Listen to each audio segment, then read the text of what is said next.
This week on Jerusalem Dateline, political earthquake in Israel as Prime Minister Bennett and Foreign Minister Lapid dissolve their government.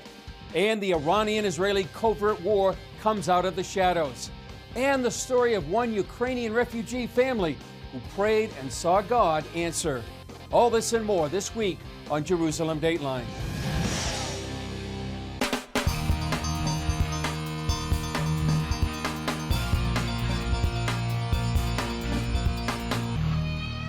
Hello and welcome to this edition of Jerusalem Dateline. I'm Chris Mitchell. Political earthquake in Israel. In a joint statement, Israeli Prime Minister Naftali Bennett and Foreign Minister Yair Lapid announced they're dissolving the Knesset, putting an end to their struggling coalition government. That could bring the country to its fifth national election in 3.5 years. The announcement on national television preempted a Knesset vote on Wednesday that was likely to bring down the government anyway. My friend, Foreign Minister Yair Lapid, and I decided to work together to dissolve the Knesset and to set to hold elections at an agreed time, at the same time transferring the power in an orderly manner and ensuring the national interest of the State of Israel. Over the last month, the coalition destabilized by the withdrawal of coalition members. Bennett said he had fought hard to maintain the coalition. In recent weeks, we have done everything that could be done to preserve this government, which in our eyes, its continued existence is in the national interest. The decision transfers power to Lapid, who becomes prime minister and remains foreign minister during the transition. Elections are scheduled for October 25th. Lapid commended Bennett for putting the country's interests ahead of his own. Even if we're going to elections in a few months, our challenges as a state cannot wait. We must address the high cost of living, manage the struggle against Iran, Hamas, and Hezbollah, and face the forces that threaten to make Israel an undemocratic state. The government was the most diversified in Israel's history, uniting 8 parties, not only from the left and right, but for the first time, including an Arab Islamist party. Opposition leader Benjamin Netanyahu, who stands to gain the most, took the credit for the fall of the government. This is an evening of great news for the citizens of Israel. After a determined struggle of the opposition in the Knesset and great suffering of the public in Israel, it is clear to everyone that the most failing government in the history of the country has ended its way. Netanyahu charged that the government was dependent on a party that supported terrorists and vowed not to sit in a government with the Islamist party of Mansour Abbas. My friends and I will form a broad national government headed by the Likud, a government that will lower taxes, that will lower prices, will lead Israel to tremendous achievements, including expanding the circle of peace as we have already done. And above all, a government that will return the national pride to the citizens of Israel so that you can walk the streets with your head held high. For more on what the Israeli government decision means and what results Israelis might be looking at from elections, I talked with CBN News senior editor John Wagi. Well, John Wagi, CBN News senior editor, thanks for joining us. Tell us your analysis after this coalition government led by Prime Minister Naftali Bennett and Yair Lapid has fallen. Well, Chris, I think a lot of people were surprised that the government lasted this long. It was united in one issue, over one issue, and that is they didn't want Benjamin Netanyahu to be prime minister. And so with the dissolution of the government, now we have possibly a 3-month period where it looks like at the end of it all, if nothing changes, Netanyahu may be prime minister again. So it was pretty much destined to fail, I think. Some of their supporters think they did a good job in the interim of trying to maintain what they call a diverse government because it included an Arab party, an Arab Islamist party. But the handwriting was pretty much on the wall from the moment last June when they put this government together. And it looks like now we might have a window. I mean, maybe it's just a few days because they vote on the dissolution next week, that Netanyahu could actually form a government. You know, that's what's going on behind the scenes, Chris. Many of the parties who were on the right, who might have aligned with Netanyahu, but decided last year to abandon him, now are saying there's no way that they will do it. But there are individual members of the Knesset that can break away from their party And that we're seeing that in Yamina. That's what brought down the government in the first place, is Naftali Bennett's co-members of parliament abandoned him. So if that happens and Netanyahu could put together 61, it's still possible that Israel can avoid elections. And the target for that is very slim, but he's working it like crazy. And there are people behind the scenes, apparently Ayelet Shaked from the Yamina party, who are interested in doing just that, to spare the Israeli people from another election, the fifth one in 3.5 years. Talk to us about what's happened in the last year. Has the right parties, have they gained some strength? And what about, Israelis' views on who should be prime minister? Yeah, that's interesting, Chris. Yes, the right parties have gained strength, but the latest poll shows that if the parties were in their traditional alignment of right now, Netanyahu still wouldn't be able to form a government if this result were to take place 3 months from now. But 3 months is a long time. And the parties are, they have been gaining strength. And what you mentioned about the polls, consistently since June of 2021, the polls have shown that Netanyahu is far and away the preferred choice to be prime minister. And so under Israel's parliamentary system, it's been difficult for him to do that, but he's maintained a 17, 20-point edge all along. And even now, as ahead of the new prime minister in waiting, Yesh Atid leader Yair Lapid, Netanyahu leads him 37 to 21%, for instance. So he's got a wide lead of popular support to be prime minister. He just has to get through the parliamentary system to make it happen. Turning to Iran, for years what's been called a war between wars has existed between Israel and Iran, where much of the fighting takes place in the shadows. But now the shadow war more and more is coming out into the open. Recently, Israeli Prime Minister Naftali Bennett announced new rules of engagement with Iran called Operation Octopus. He said, in the past year, the state of Israel has taken action against the head of the terrorist octopus. The days of immunity in which Iran attacks Israel and spreads terrorism via its regional proxies but remains unscathed are over. I think it's well overdue for both Israel and Saudi Arabia, the United Arab Emirates, Bahrainis, all of these countries that have been victims of the Iranian regime's proxy activity, to start to hold Iran accountable rather than the proxies. Some see a ratcheting up of Israel's covert and even overt operations to thwart Iran's nuclear and conventional missile and drone programs. It could explain the mysterious deaths recently of a number of Iranian nuclear scientists and military leaders. Another example, Israel's recent attack on the Damascus airport, which Israel sees as a major conduit of Iranian weapons on their way to Hezbollah in Syria. Now Israel says Iran is threatening to retaliate by kidnapping or killing Israelis in the region, and especially Turkey. We're currently witnessing Iranian attempts to attack Israelis in various overseas locations. The security services of the State of Israel are working to thwart attempted attacks before they are launched. We will continue to strike those who send the terrorists and those who send them. Our new rule is, whoever sends, pays.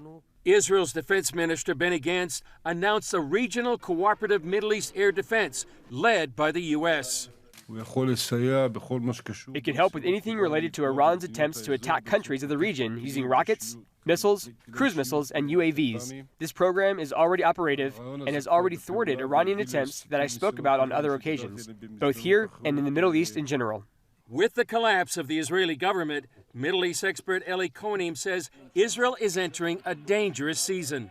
The regime can see all of this as a moment of vulnerability for the Israelis and try to take advantage. My hope is that the Israelis, as much as they're dealing with elections and cobbling together coalitions and all that, that they do keep their focus on what they call the existential threat to them that the Iranian regime poses. Coming up, what's happening in the Gulf with the Abraham Accords?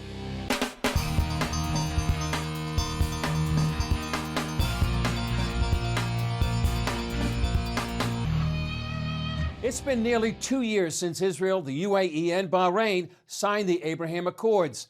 followed by agreements between Israel and Morocco in Sudan. And despite regional challenges, they are going strong. I sat down with Israel's first ambassador to Bahrain, Ambassador Eitan Naeh, in Manama to find out more about how relations are shaping up. History was made on the White House lawn about a year and a half ago. What changes have you seen since that momentous signing on the White House lawn till today? I saw a lot of progress. I saw two Israeli embassies open in the Gulf, one in the UAE, one in Bahrain, a consulate general that was opened in Dubai, dozens of agreements that were signed, 40 agreements and papers and MOUs with Bahrain, dozens with the UAE, free trade agreement that we signed with the UAE just recently. So really a lot that happened in a short period of time. Relationships are still, in its infancy, need more nurturing and protection. Yeah. You've been ambassador to the UAE, now ambassador here to Bahrain. What's the reaction from the Emiratis and the Bahrainis and the people here in the Gulf to the Abraham Accords? Look, we are welcomed here, wherever I go. I'm not saying that I've been to every house here, and sure enough, there are people here who don't like our staying here. But the people that I see, whether it's the leadership, whether it's the business community, whether it's people that I meet, are very warm and welcoming. And I think that they believe in what we're doing, in creating a new reality. Why would the Bahrainis take such a risk for peace just 100 miles from their mortal enemy, Iran? I think the Bahrainis are seizing the opportunity that is presented by having peaceful relations in the region and peaceful relationships with Israel. We have experience that we are happy to share. We have a friendly country here with some of the same problems that we face, shortage of water, need of technology, innovative spirit that you can find here in Bahrain. And I think that putting these two together can put us onto some great things in the future. What should people in the West know, say specifically in the United States? What do they need to know about the Abraham Accords? That there are a significant, in fact, historical change to the course of events in the Middle East. They are an effort to take a road that has not been taken before, establish a relationship between Israel and Arab countries, and not just that, it's proving to the rest of the Arab countries, to the rest of the world, and to the rest of the people in this region that it is possible. We try to build a model that hopefully will be copied, a model and type of relationships and type of cooperations where other young people, especially young people, will look at their leaders and tell them, but why not us? Why can't we join this really big effort to make the life of everybody better, more secure and prosperous? What threat does Iran pose not only to Israel, but to many of these Gulf nations? Iran poses an existential threat to my country, to Israel. They said it out loud, we will wipe Israel off the map. A nuclear weapon makes it much more, or way more easy to achieve. Our leaders, many leaders, said that we will not allow, never again. But also here in the region, we see what Iran's actions and Iran proxies from Yemen to Syria, Lebanon, Gaza are doing. And with the nuclear weapons, we might see Iran unhinged. And it's exactly the kind of threat that we are facing, whether it's rockets and missiles over to Abu Dhabi or Saudi or Israel. They tried it all. So, Ambassador, right now there's on again, off again negotiations about the Iranian nuclear deal. What kind of reaction are you hearing from the Bahrainis and the Emiratis here in the Gulf?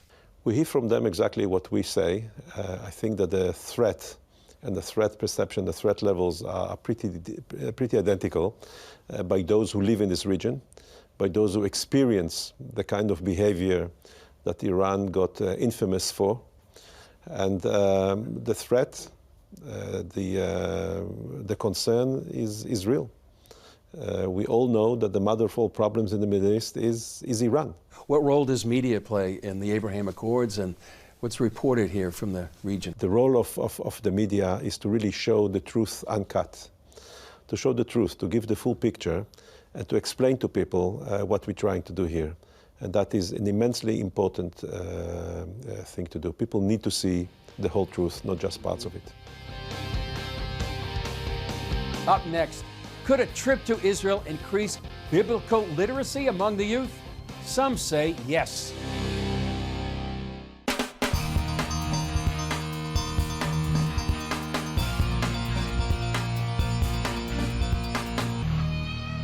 Recent surveys have shown some alarming results when it comes to biblical literacy among young Christians.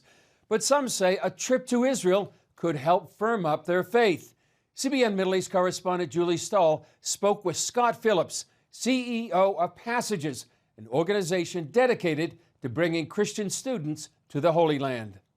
You've been talking about some surveys, recent surveys of Gen Z, and some disturbing facts. Tell us what that's all about. Well, I think what we're seeing is more and more young people, young Christians particularly, have less and less of a biblical worldview and have less and less biblical knowledge, particularly Gen Z. You see a recent survey out, I believe it's by Barna, that says, only 4% of Gen Z have a biblical worldview. And that's down, from 6% from a previous generation, 8% from a previous generation before that. And so I think what you're seeing is just an unfamiliarization with the Bible, I think, which can create theological issues, which can create maybe a distorted view of the Bible and God's story. Yeah, I know there was another survey that also talked about 40% of that generation thought, yeah, Jesus is just like me, he sinned too.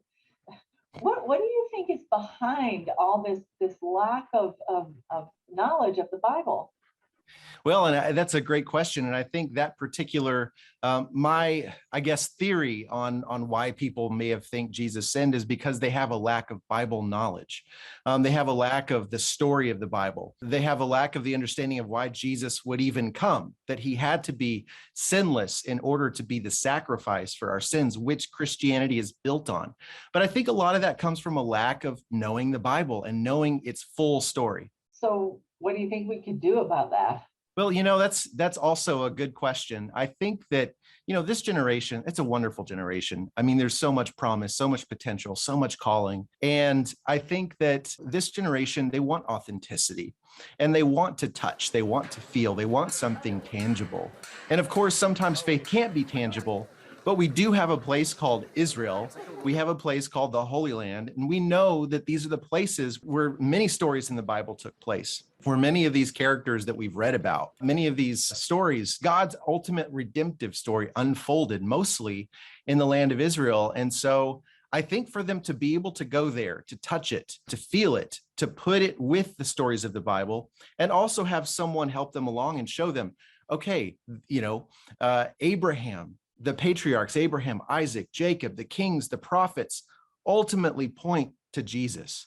And then the disciples took that message to the nations. And for them to understand that full redemption of why Jesus had to come, he didn't come out of a vacuum. He was born in the land of Israel. He was a Jew. So Christianity was born out of the Hebrew scriptures, out of Judaism.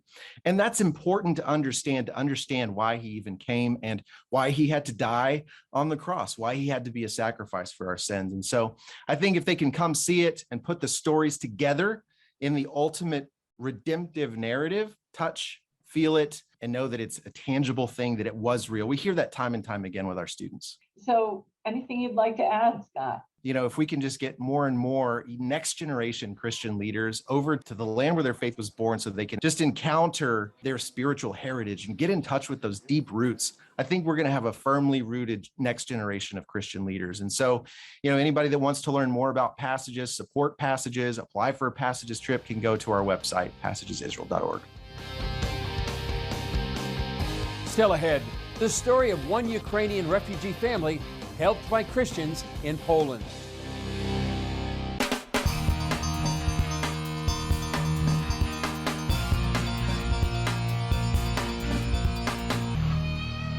European nations are opening their arms to Ukrainian refugees escaping the war, especially Poland, where more than 3.5 million Ukrainians have fled. One family prayed to God for direction after they crossed the border and found shelter and comfort at a home supported by CBN Ministries. When I heard the sound of the explosions, it felt like someone was attacking my heart. I didn't know what it was, but I panicked. A friend texted Anya saying Russians had invaded Ukraine. She didn't believe it until the attack continued. I heard the sound of the rockets, and I was afraid that the bomb was going to destroy our home and kill us all. It was horrible. While her father had to stay behind, Anya fled the war-torn country with her mother and sister. When they arrived in Poland, they didn't know where to go. I prayed to Jesus and God the Creator for our safety. I knew that He would rescue our family. God heard their cry for help, and Anya's family landed here at this refugee home, which is supported by Operation Blessing and Orphans Promise. I'm so thankful to God that we arrived here unharmed. He answered my prayer. The moment we got here, all my fear and panic went away.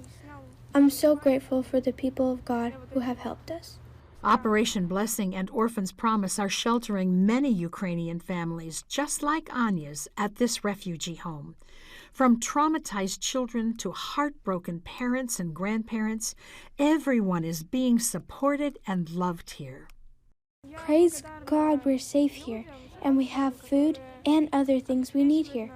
I would like to thank all the donors and volunteers who have come forward to help and support us. Well, if you'd like more information on how to help out families like this, you can go to cbn.com. Well, that's all for this edition of Jerusalem Dateline. Thanks for joining us. Remember, you can follow us on Facebook, Twitter, Instagram, and YouTube. And you can also access CBN content through our CBN News and other CBN apps. And don't forget to sign up for our email blasts so you can continue to receive all of our exciting CBN content. I'm Chris Mitchell. We'll see you next time on Jerusalem Dateline.